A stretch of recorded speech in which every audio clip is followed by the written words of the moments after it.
Yo, what up, what up, what up? Welcome back to Pnoid News. Man, listen, all right, our boy Tkmao then donated $15 and asked me to react to this. You too can, donate. Tkmao is also a $5 patron on Patreon, along with Captain Capitalism, and like 2 or 3 other individuals. You too can support the channel. Hit the links in the description. Legit, like, yo, I put a lot of work out here for y'all. Like, legit, like, you always try to bring you proper ass content, but Tkmao paid me to listen to this. And I'll be honest with you, it's 27 minutes long. And I apologize, y'all. It's probably going to be an hour-long video on some nonsense. But, it is what it is at the moment. There's not a whole lot I can do about that. Right? So, what we're going to do is we're going to sit here. We're going to take this. We're going to hit play. It's called Lenninism and Biolenninism.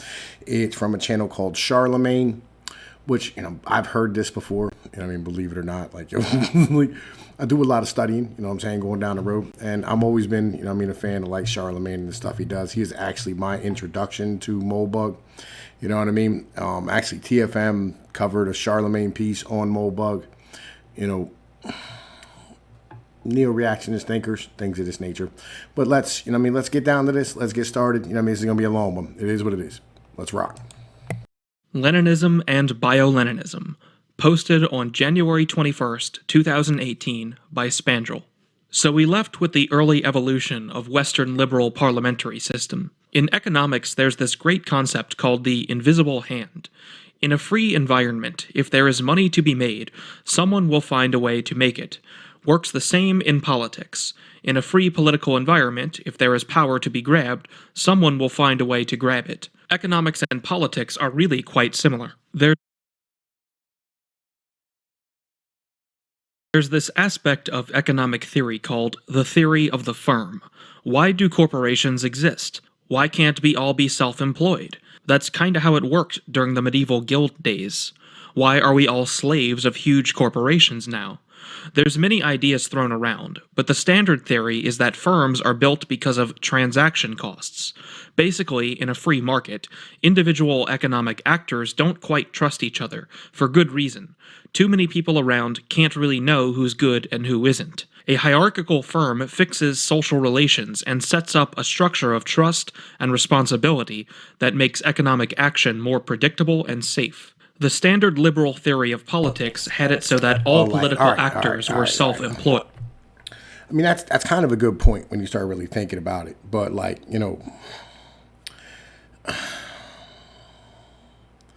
I think, like, I'm probably more in the school of the ideology that the reasons why, like, there's all these large corporations is because of, in industrial means, the way to offset cost of building a product is to become really large and make a lot of product, right? Because, like, the more products you make, the less it costs, because, like, the initial setup becomes less and less and less and less costly. Like, it's kind of the idea that, like, PlayStations, when they come out, tend to not make any money for a year or two. Like, it's all about paying back the research and development of making them. Right. And so I think that's actually the reason why it is that firms really exist, why large corporations exist as a whole, is just due to the fact that, being able to stand here and make a whole lot of goods over and over and over and over and over again, setting up the tools, setting up the dies, setting up the ability to transport, the ability to sell, all of these type of things, and having the product be just as good over and over and over. Like, Jeremy Clarkson tested a car on Top Gear called the Alfa Romeo Disco Volante, right? And it was originally an Alfa Romeo 8C.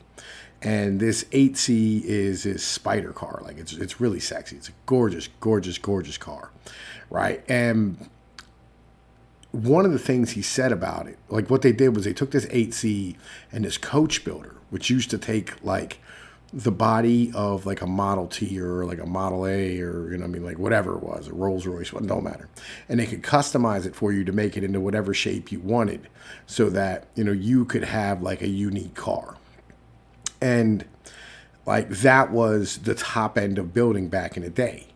But today, in order to do that type of process, you're going to have things that aren't quite as capable as if they were coming off of a factory floor. And so what he said was, this is high praise for a coach builder. This car feels mass produced. That's a mentality, right? Because the ability of an individual to build something over and over and over and over again by hand, like doing one process continually by himself. I'm not talking about like setting up a machine and then like it just running. I'm talking about like, you're taking a machine and you're the one screwing it in, you know what I mean? And like every time that screw goes down to the same torque, you know what I mean? And you're just constantly doing it over and over and over again. Like in your garage, some of them aren't going to be as good as others. And I think that's one of the main reasons why it is that you have massive corporations today and why we all work for them. But let's keep rocking though.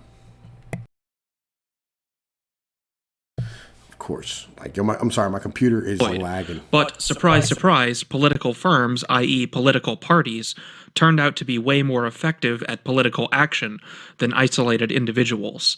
And the same way that corporations tend to look for a certain kind of man, not quite the same as the old individual craftsman, political parties too select for a certain kind of person, one who obeys, who can be trusted. That was the seed of Leninism, and oh boy did that seed grow. The thing about firms, or any organization really, is that there are no fixed limits in how large they can grow, and how many things they can make. A state is but a gang of dudes who then grows into an army, then conquers a territory. As a gang, the dudes did little more than drink beer and the odd assault on trading caravans. But eventually they grew into a state which does pretty much everything. Plenty of examples of that in Chinese history. For something closer to home, the East India Company started trading spices, then ended up ruling over 400 million people. Why? There was marginally more money to be made in every step of the process. So happened when political parties started to form in the 19th century. Parties formed in order. Well, all right, so the idea that there was money to be made in every part of the political or every part of the process in the East India Company is kind of a misnomer, right? It's more along the lines of like, if you're going to do trade overseas and have to deal with like bandits and Indians constantly, or bandits and not Indians, bandits and pirates always trying to steal your shit, or having to put down, like local rebellions that are upset that you're taking their, their like way of life or their wealth or whatever the case might be. You're taking their ability to like have a job, and somebody's not happy about things and communities are uprising. You're going to need security. Right. And so therefore, if you're going to need security and the state isn't strong enough to do it, which is what happened with the East India Company, like they ended up, like forming into being what they were going to be because they had to. That was like a process of necessity.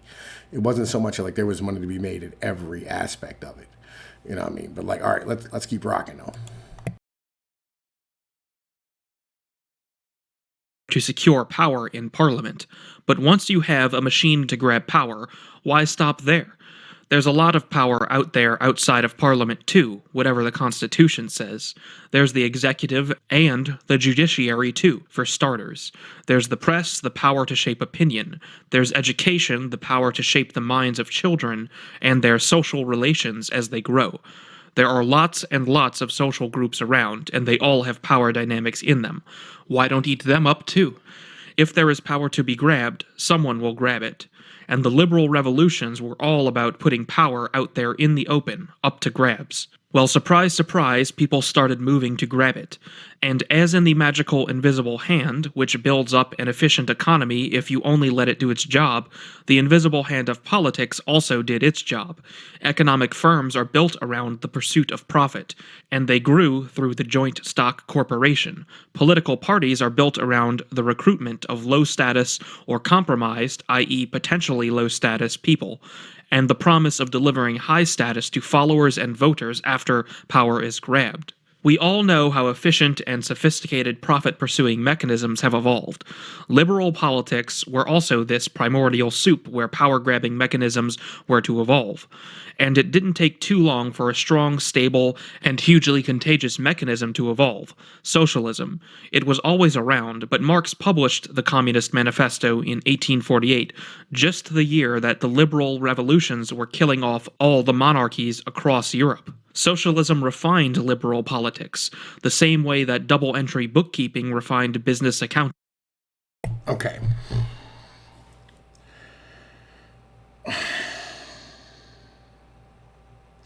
I don't think he's right. Right? I don't think he's right about this as an in general thing. Because the ideas of liberalism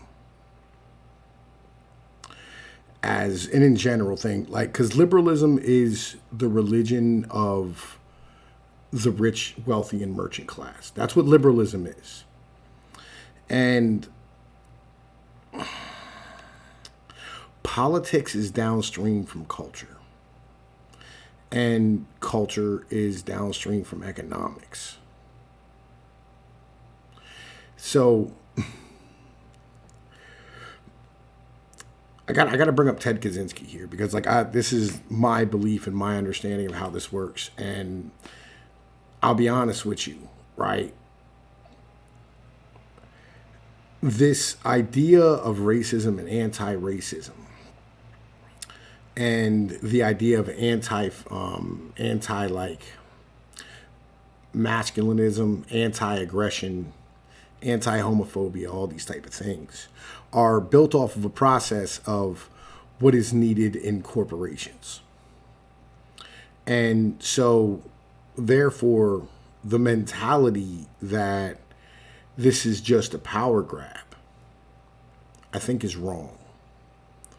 I think the politicians are feeding a system, and they don't know it as an in general thing. Now, I understand that, what people see is these political groups standing here, pandering to lower classes and lower status individuals. But the truth is that what they're trying to do is include them. And in including them, it's allowing more individuals into the system, into the corporate structure. And that's ultimately what they're doing.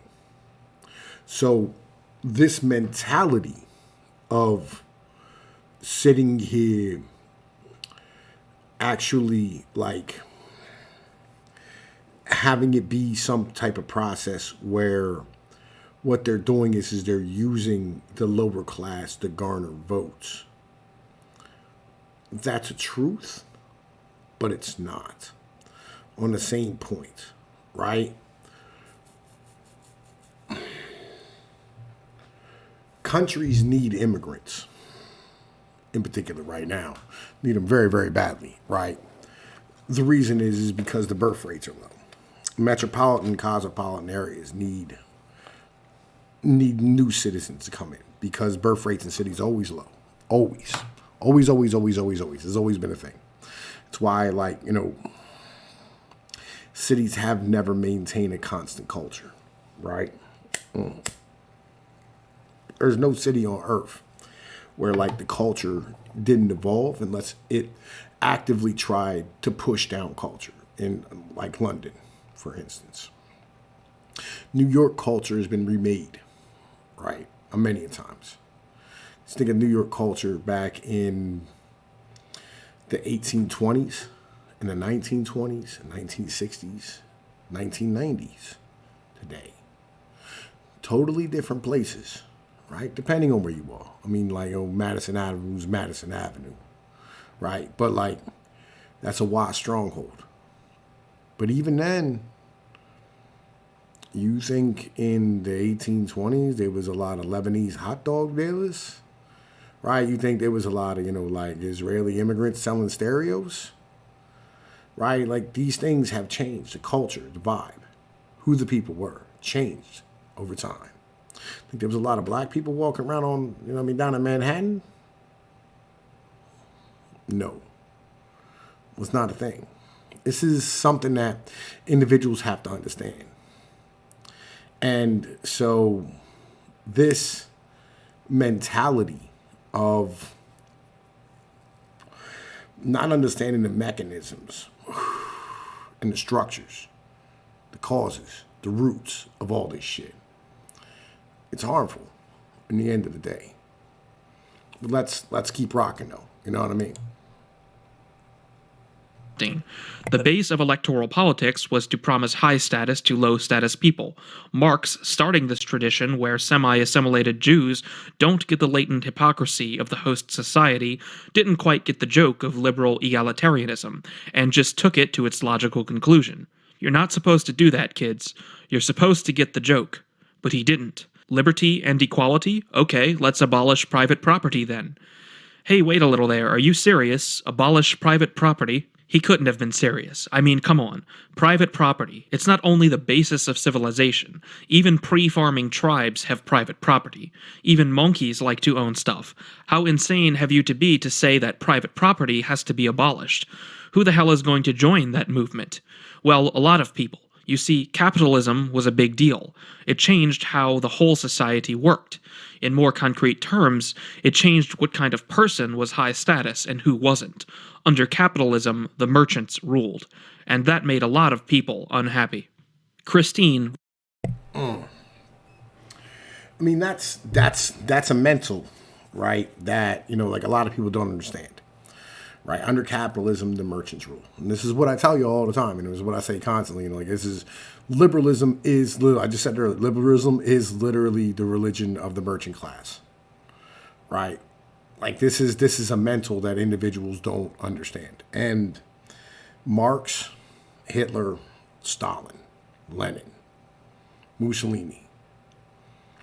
These were responses to industrialization.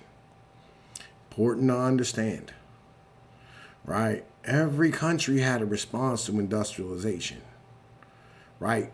Because the place of men, the structure of how men lived, pre-18 fucking 80, 1890, 1900, 90% of your population was rural. 1930, 60% was urban. In a lot of Europe, that's a big fucking change. So that change ended up causing things like communism and socialism. It was a reaction to industrialization because industrialization centralizes, where you live. It centralizes production and it moves your population into cities. So it changes how individuals live completely in the structure of your entire society, family structures, church, religion, everything was up for grabs. Massive poverty in the streets. Individuals having to mix together for the first time ever. Ever. You never had these individuals together in one place before. People didn't know how to act. It's a weird thing, especially in a place like Eastern Europe. Right? Where literally, you had Slavs, Germanic tribes, Czechs, Turks, Mongols, right? Kevin Roos, all these individuals coming together into one piece at one time, not knowing what to do. Things weren't going well, especially in places like Russia, where, they were fighting industrialization, like the Tsars were. So it's a different thing. You know what I mean? Let's keep rocking though. You know what I mean? Let's keep banging. Replying to Jordan Peterson on Twitter says, "So you sold them some pre-autographed books and picked up $50,000 for the talk? Capitalists, especially the tenured union contract lifetime appointment ones, know how to work the system." Jordan Peterson replies, "I guess you think that capitalist is an insult. Perhaps, if you were capable of being successful at it, you wouldn't hold that viewpoint. Just a guess." Spandrel continues, "Hey, some people just aren't capable of being successful at capitalism. It ain't that easy, and people are different. It's not their fault if suddenly some shtetl Jew who can't even speak properly is pretty good at making money, and so is suddenly now 1,000 times more high status than he is, when just 100 years ago he would have been some decent member of feudal society, and the shtetl Jew would have been widely scorned and hated. Not being good at something sucks, so yeah, people were resentful, and socialism catered exactly to that resentment. Of course, socialism didn't have to outright call for the abolition of private property. Feudal society had private property. They could have just called for progressive taxes, widespread welfare, usury laws, that stuff. But why be reasonable when it doesn't really matter? A political party doesn't have to deliver on its promises, least of all a leftist one. A leftist party is by definition fighting against the establishment. If they can't deliver on their promises, they can always blame the powers that be.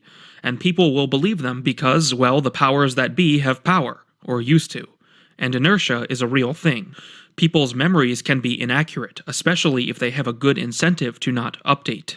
A political party can get away with lying. A political movement, i.e. a vague and embryonic version of a political party, can get away with murder. They don't need to deliver on anything. They don't have to be reasonable. They don't even have to make sense. They just need to be able to recruit committed people. And guess what? Being unreasonable gets you more loyal followers than being reasonable. Why? Again, because reasonable, well-adjusted, normal people just have a wider range of options available for them. They don't need to commit to some crazy plan. They can just get a job and live a normal life. For an unreasonable, maladjusted, weird person, your options in life are much more limited.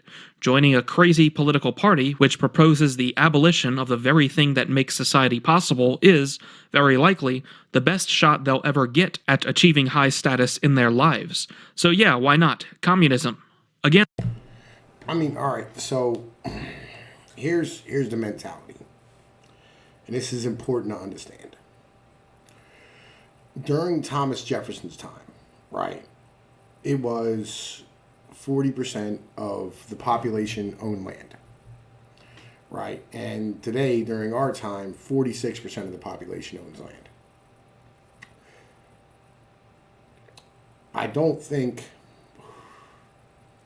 we have done that well for ourselves in the end of the day, right? Because that's something that I don't, how do I put this? You don't have a stake in your country if you don't own property in it as a whole, right? And so if only 40% of your country owns property, you're going to have a hard time selling property rights as a concept to people who are locked out of that. Whether it be because of the fact that, they're low value because they don't have the ability to sit here and make enough money to be able to do that, or they don't have the opportunity to save enough to do that, or they don't have the discipline to do so, right? Either way it be, it's still on that level of where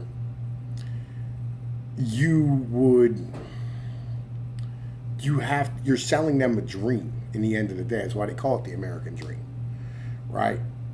And that's an important thing to understand, as to how you end up in this situation. When you drive property prices up to the point where you do, and when you have a group of individuals, you have some suburb where, you have a homeowners association, and that homeowners association lobbies your local government to go we want these laws to be put into place to keep these a single family, or to keep this as hey, look, you can't put a trailer on this land. You have to have a certain amount of square footage, which is something you'll find in a lot of places, right? It happens around here where if you can go, you can't buy the land unless you're going to build a certain size house, because other people around you don't want their property, they don't want their property value to be dropped because of the fact that you put a trailer up next door. That's an issue, right? And that's where you get these type of inconsistencies from shitbag laws as an in general thing. Because you own your property, But you don't own your fucking neighbors. People pretend that they do own their neighbors. Let's keep rocking, though. And there's many versions of unreasonable and maladjusted. Some people are genuinely just not very good at dealing with capitalist society, born like that to no fault of their own. Writers, journalists, middling lawyers. Rivers of ink have been spilled writing about how intellectuals are always overwhelmingly leftist, which is odd given that communism didn't turn out to be very nice to intellectuals. But capitalism gives high status to precisely the opposite kind of person, the merchant. And intellectuals hate that. They are natural socialists, very eager socialists. An easy heuristic would to see the natural consistency of any political movement as the people who, in the grand zero-sum game of human social status, would rise in status if that political movement were to gain power. But it's not quite like that, if anything, because you can't just know what's going to happen. Early socialists had no idea what was going to happen if socialism take power. They said they knew, but nobody knows the future. Uncertainty is the constant in human life. Any claims to the contrary are bullshit, or in scientific speech, signaling. What is real is the present, and so the natural constituency of any dissenting political movement are the people who actually, very actually, in this very present, are losing out in the grand zero-sum game of human social status. These people are pissed and resentful, and they will do what they can to mess with society as it presently works, for good reason. Life is quite short, and you only get one. Nobody wants to lose out in status. The consequences of that are pretty bad. Losing out in the pecking order means, in general zoological terms, access to worst quality mates or no mates at all. So you bet all those intellectuals were pissed, and wanting to jump into whatever movement promised them they would crush capitalism and those evil fat cats, even if it took away everything that's good in life in the process. Who cares? That only made the process more engaging. Again, the perception of losing out is subjective. Some people just are unreasonable and maladjusted, and are not content unless they have absolute power and a harem with 2,000 women. Political movements tend to house a disproportionate amount of those, alongside people who are really losing out to no fault of their own. A lot of people are losing out due to bad choices they did earlier in life, say, studied puppetry instead of something useful. So they are losing out, and it's their own fault, but they can't do anything about it either, and so they join up the ranks of the opposition. The point here is not who forms the ranks of the opposition. The point here is that, in a democracy, the opposition has an actual shot at grabbing power. They have the freedom to do so. They are encouraged to do so. And so any smart political agent is going to find a way to organize these people, the same way any smart commercial agent is going to find a way to make money. There is always someone. An evolutionary process will produce it. And the resentful will win, because upward mobility is a very strong motivator. Hope really does. Well, like, I'm gonna shout out Mobug here. Mobug, he said the people who think that they are losing are the individuals who will win. Like, if you think that you're winning, you won't fight as hard. Like, you know, it's like I tell you, watch football, right? Like, yo, because like a team that's up in the fourth quarter, you know what I mean, like up, you know what I mean, like fucking 15 points in the fourth quarter, or going into the fourth quarter, will go to like prevent defense, you know what I'm saying, and like start running the ball and take their foot off the gas, right? That happens all the time. You know what I mean? Like, when you're like, I already won, you know what I mean? All I gotta do is chill back. And then, you know what I mean, you get punched in the mouth. It's how it operates. You know what I mean? That's really what it is. It's like, you gotta think you're losing in order to win. It's retarded. You know, but like, it just is what it is. Does trump fear. People with a shot at gaining status are always going to outcompete people who are just trying to keep what they have. There are plenty of pathways, but the writing is in the wall. In a free society, the politics will always move to the left. Always. Of course, the degree to which they move to the left depends on the degree of freedom on the political process. The first part to move left is the legislature, which is the part which is most open. Again, as I was saying, there are other parts to a power structure. The bureaucrats, the lawyers, the press, which provides conversation topics to all of them. The education system, which raises them and their children. It's fairly obvious that if any political agent is to take absolute power, he has to grab not only the parliament, he has has to grab all these too, and those are trickier than just MPs. Again, we saw the process by which politicians move to the left. A political party needs loyal people who follow orders. The lowest status people are more likely to be loyal, given their lack of options. But bureaucrats or judges are harder to control. For one, they tend to be smarter. They have to be smarter, they need to do an actual job. States tend to try to hire smart people to work as bureaucrats or judges. China hired them. China has governors double as judges, didn't and doesn't believe in separating the executive from the judiciary, through a famously hard exam system. In most places, bureaucrats are still hired through exams, let alone judges and lawyers. They have to pass the bar. So how do you control these people? You can't do it overtly, like you do with politicians. You can't organize them through a formal political party. That's against the rules. This is a very important point. How do you make sure the unelected parts of the power structure are in harmony with the elected parts? Here's where the leftist power machine divided into two paths. I call it the branching of leftism between formal Leninism and distributed Leninism, which then for historical reasons became classical Leninism and biological Leninism. Historically, this maps very well into what Moldbug called the Anglo-Soviet split. Leftism in Russia had been advancing slowly but steadily for a very long time. Russia was formally an absolutist autocracy ruled by the Tsar. But during the 19th century, the country opened up quite a bit, and as capitalism advanced, leftism grew in the same proportion among the people who weren't doing so well under capitalism. The Dostoevsky types, of which Russia had no lack of. I'd say Russia had a disproportionate amount of leftists because instead of capitalism growing organically, as in, say, the Netherlands, it came out of the blue into a very traditional and pious society. So of course, all those people who had been conditioned over centuries to be loyal subjects and good Christians weren't enjoying all that freedom to build factories and make money. And so they hated the whole thing. Russia produced lots of leftists of the craziest sort before it even had electoral politics. So then comes Lenin and stages a coup and actually grabs power as a formal communist. And what did Lenin do? He wanted absolute power, like everyone else, but he actually had the guts and the will to pull it off. Lenin's way of achieving power was to do what I just said you couldn't do, integrate all the ruling class into his political party. The judges, the bureaucrats, the teachers, the press, everything into the party, the Communist Party.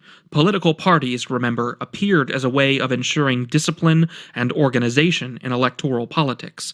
Lenin just extended the idea to every single organ of power in Russia, and it worked. It worked like a charm. It wasn't easy by no means. It took a long and bloody war, then long and bloody purges, then some more, then the complete terrorizing of society, then some more purges. But after 20 years or so, Stalin had it more or less set up. He had achieved absolute power. He controlled the party, and the party controlled everything. That's classical Leninism. There's plenty of literature about it if you want to know more. And there's China right now, where the same principle still applies. More so these days after Xi Jinping tightened screws back on some areas of power which the Chinese Communist Party had let loose some decades ago. The point about Leninism is that after absolute power is achieved, the leftist ratchet stops. The country stops moving left. No new ideas. No new catering to low-status people and using them to topple the government. No, none of that. The ever-advancing leftist movement was just a means to an end. The end was power. Once power is achieved, leftism dissolves. It doesn't disappear. It leaves some residue in that states always try to have ideological consistency with what they said during their founding. Chinese dynasties frame that as filial piety of emperors, following the ideas of Grandpa the Founder. But it's mostly just inertia. This is not how things turned out in Western Europe and North America. No leftist party, as such, ever achieved absolute power in the West. It just didn't happen. And not for lack of trying. But it didn't pan out. As for why, well, there's my theory back then. Countries which developed capitalism slowly tended to produce less resentful losers than agrarian empires who were thrown suddenly into modernity. That's not quite my original theory. I've read it somewhere else, maybe someone can remind me who first said it. At any rate, the success of Leninism in Russia and China has plenty of chance in it. Lenin could very easily not have taken power. He could have lost the Civil War. He could have not had that precious Wall Street Jewish money to keep him afloat. No Soviet Russia, no Communist China either. But anyway, it did happen, and socialism was very strong in those places with or without actual takeover. So what happened in the West anyway? There's one guy who thought about it very deeply, for a long, long time. Mostly because he was in jail, so he had plenty of time to study the problem. I'm talking about Antonio Gramsci. He was a communist agitator in Italy who got caught by Mussolini and was sentenced to rot in prison. During that time, he thought a very reasonable problem. Why am I here? Why did I lose? Fucking Lenin did a coup d'etat and he won, now he has power. Now look at me, rotting in prison. What went wrong? His idea, which was hugely influential, and for good reason, was that the power structure wanted to keep being the power structure, and you couldn't just throw it away and replace it with your boys. You can try your chance in electoral politics, but there's only so many resentful fucks who are willing to vote for the abolition of the very foundation of social life, property, at least in moderately prosperous Western countries. In these kind of places, if you want to take absolute power, you have to colonize the power structure very slowly. You have to influence their minds. You have to change the culture. This sounds very esoteric and spiritual, but it's not. Basically, Gramsci argues that you gotta grab the press and education system, and slowly but steadily do in every institution with some power what you do in a political party. Political parties work by hiring loyal people, by preying on their low status.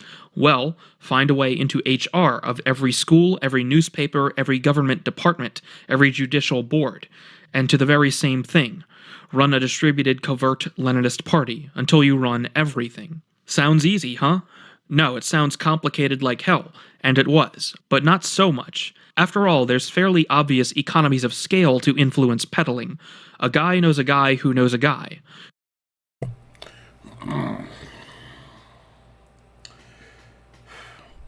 So, I mean, in America, and like we talk about the cathedral all the time, right? Where, like, basically it's universities plus the media, you know what I mean? Actually are the individuals who produce the conversation that we have in this country as an in general thing, right? So, and the universities produce all the managers and you go back to James Burnham and the managerial revolution, right? Where, you had after the Industrial Revolution, you had all these rich individuals who owned the factories who couldn't run them because they didn't have the technical expertise. They had to hire management. Right, and in hiring management, all these managers ended up having to go to college. When they went to college, they all got brainwashed with what colleges started off as. And this is where I think, like, people miss part of the plot on this. What is a college? What's the purpose of it? What's the purpose of a university? What did they start as? To understand where they are today, you got to understand where they began at. So, universities started as finishing schools for rich people's kids. And the problem with rich people's kids back in the day, the same problem you have today with rich people's kids. They're self-centered, spoiled fucking brats who are basically psychopaths. And what you want to do is you wanted to have them study, like history and literature and learn how to be human beings, be good to the underclasses and all these type of things.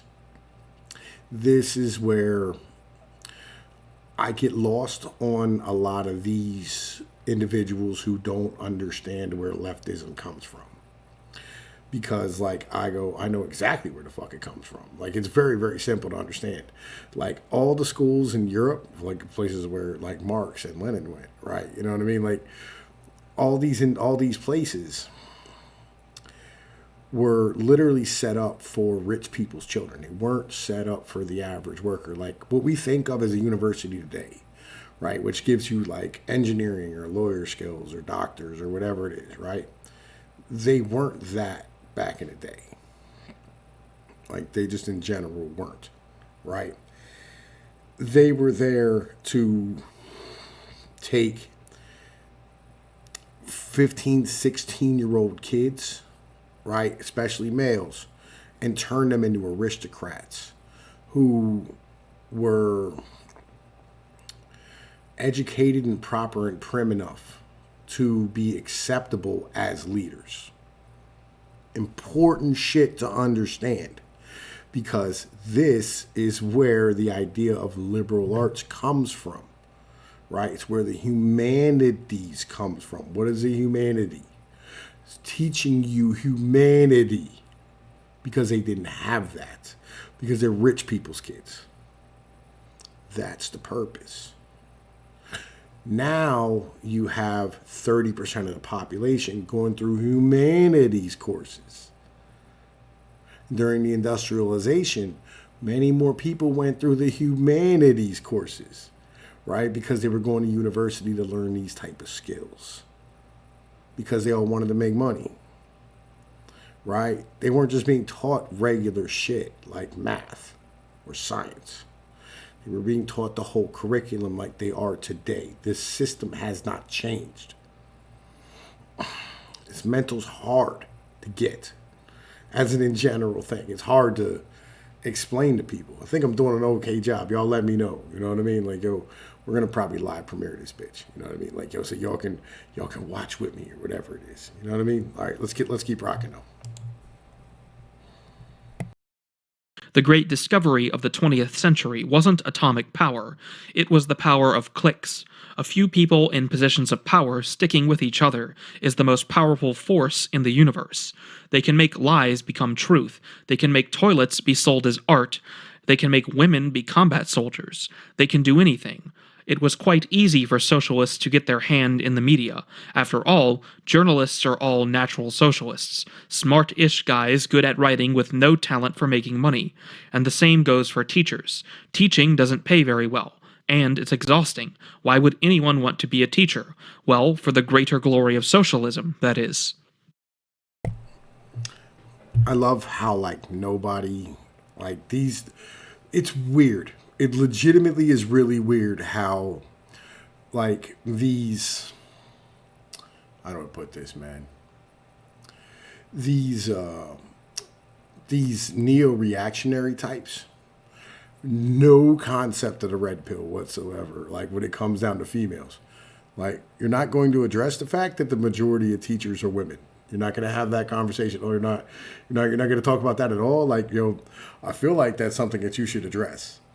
You know what I mean? Like, you should probably have that conversation. Like, you're legit and go, teachers, you know, like, they're da-da-da-da, whatever. Like, they're fucking women. They can't be capitalists. Why do they want to be teachers? Because they want to be caregivers. I want to make a difference in the world and touch children's lives. Come on, man. Like, you'll have the conversation where the conversation starts. Like, yo, there's a lot of moving pieces to this. These overarching themes are fucking dumb. Like, I just want to put that out there. Legit. Like, yo, man, listen, this is why, like, when people go, it's the Jews, like, shut up. It's not. Believe me, it's not. Like, a lot of the shit you're looking at, you know what I mean, came from white Anglo-Saxon Protestants in the Northeast. You think Harvard was started by Jews, or Princeton, or Yale?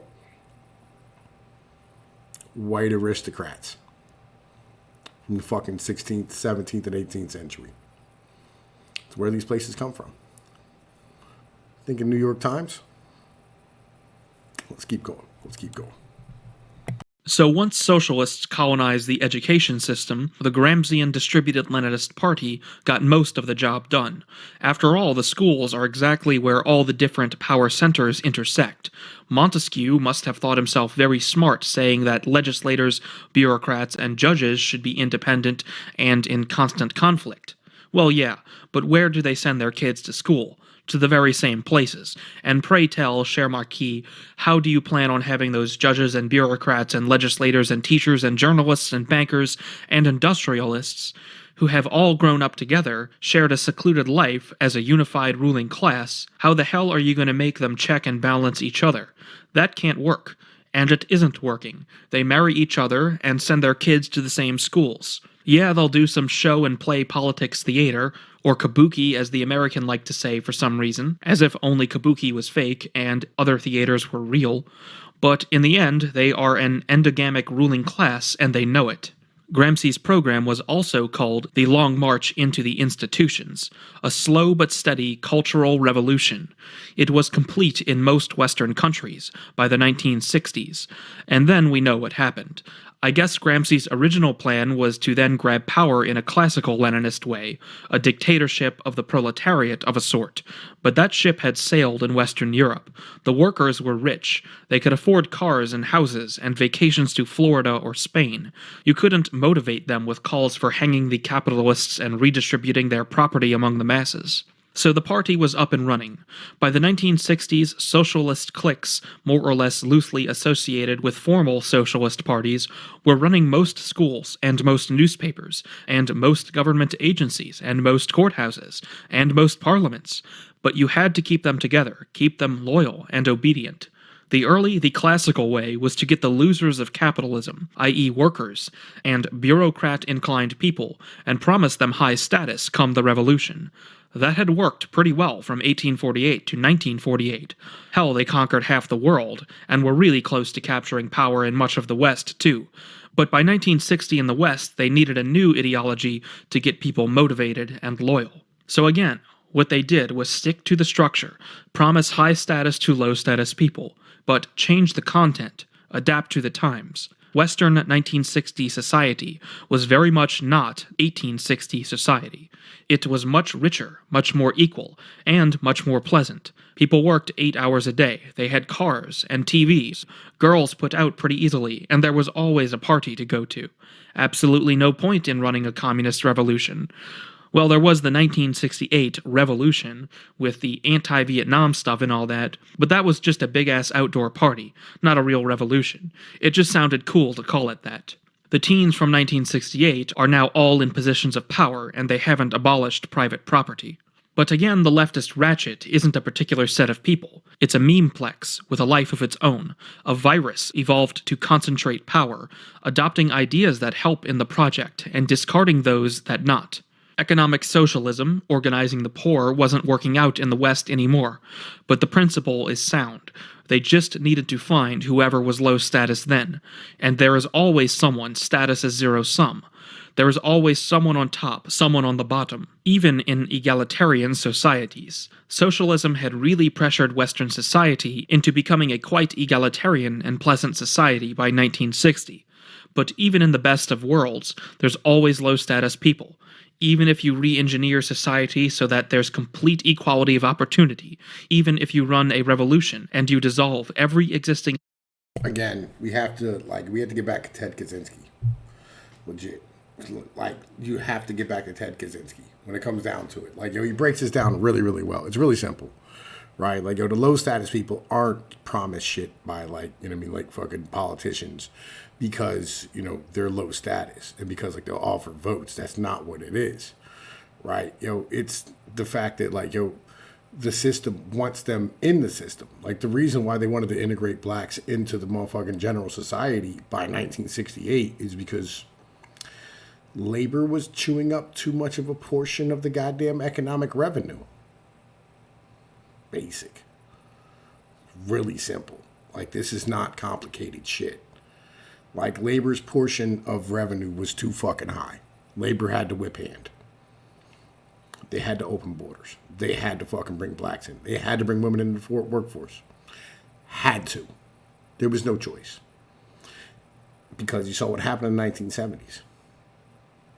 Stagflation. You know what I'm saying? That was the problem. 1980s, they offshored a bunch of labor. And they dropped the wages. And the economy boomed in the 90s and 2000s. Simple thing. You know what I mean? It just people didn't gain their fucking, the labor didn't get its piece of the pie. That's where we are today. Labor didn't get a piece of the pie. They were all running on credit. Which, again, was great. You know what I mean? Because, you had the ability to have the economy boom. GDP is not measured by how much labor is making. That's not what GDP is about. You readjust for the measurements. Let's keep going, though. Hierarchy and start anew.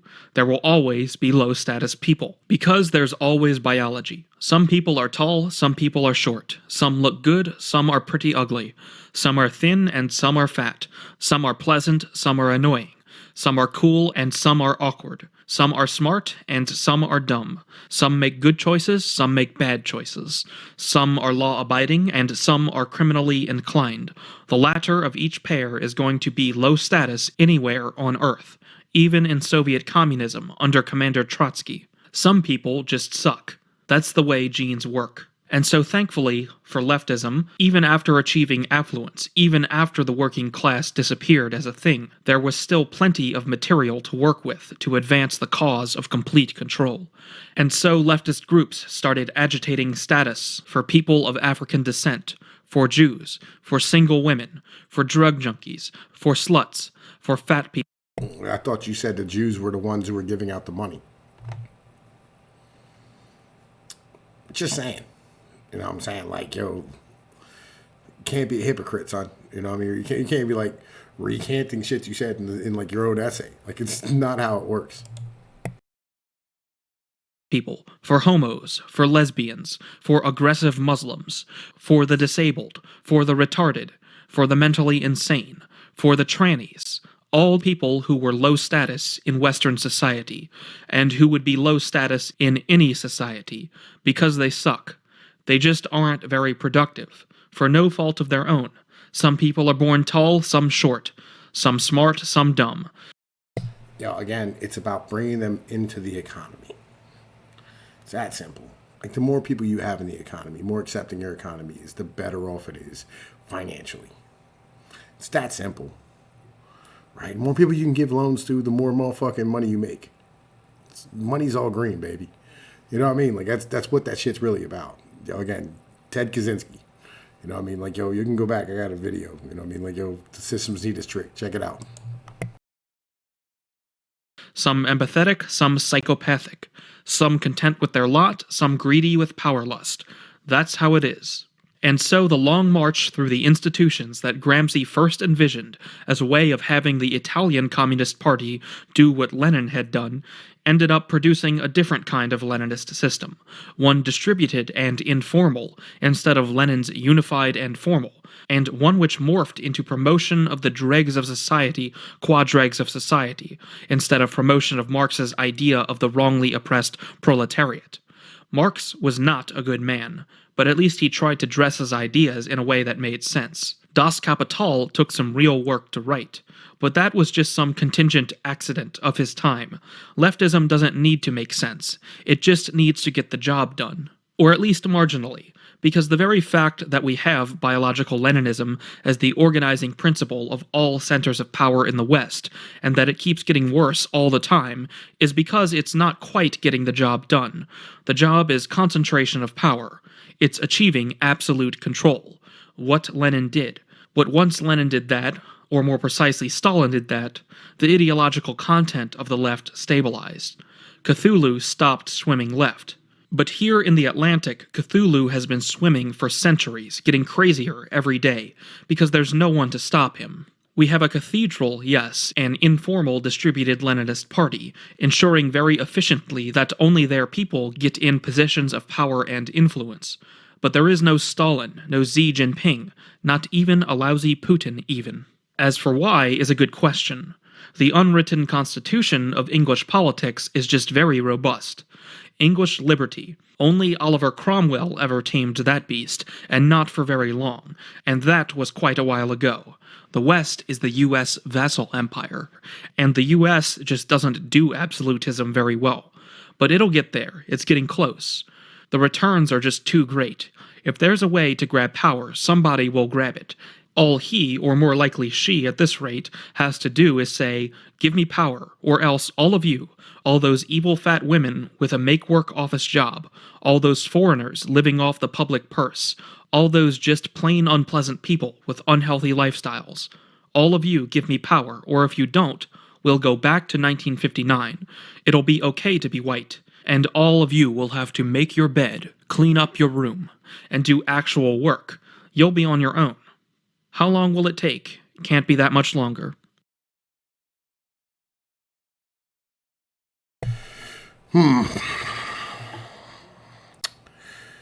Well, I mean, like, the end of that was kind of beautiful. You know what I'm saying? Like, that's not Today, where we are at the moment, there's not much of a fucking choice about that at the end of the day. Right? And I actually think that the answer is going to come out of that. You know what I'm saying? Like, I think that what will end up happening, right, is we're going to end up having individuals be more responsible for themselves, but not through working to achieve it. You're going to have people who have solar panels given to them by the government. You're going to have individuals who have land given to them by the government. You're going to have individuals who their houses are going to be just paid for by the government. And it will become much more decentralized. And the answers in the cities will be much more like this, but outside of them it won't be. And the divide will become too great, and this country will motherfucking split up. Like, that will happen in the end of the day, because like they don't have a choice. It is what it is, because you can't run a productive economy and run socialism if you don't have the ability to borrow off of tomorrow. Socialism, communism doesn't work without an ever expanding population, and you don't have that anymore. It just doesn't exist. Anyway, yo, look, I'm Tom B's Pnoid News. You know what I'm saying? Hope y'all enjoyed this. Like, share, and subscribe. Y'all know what it is. Peace be like one. Later.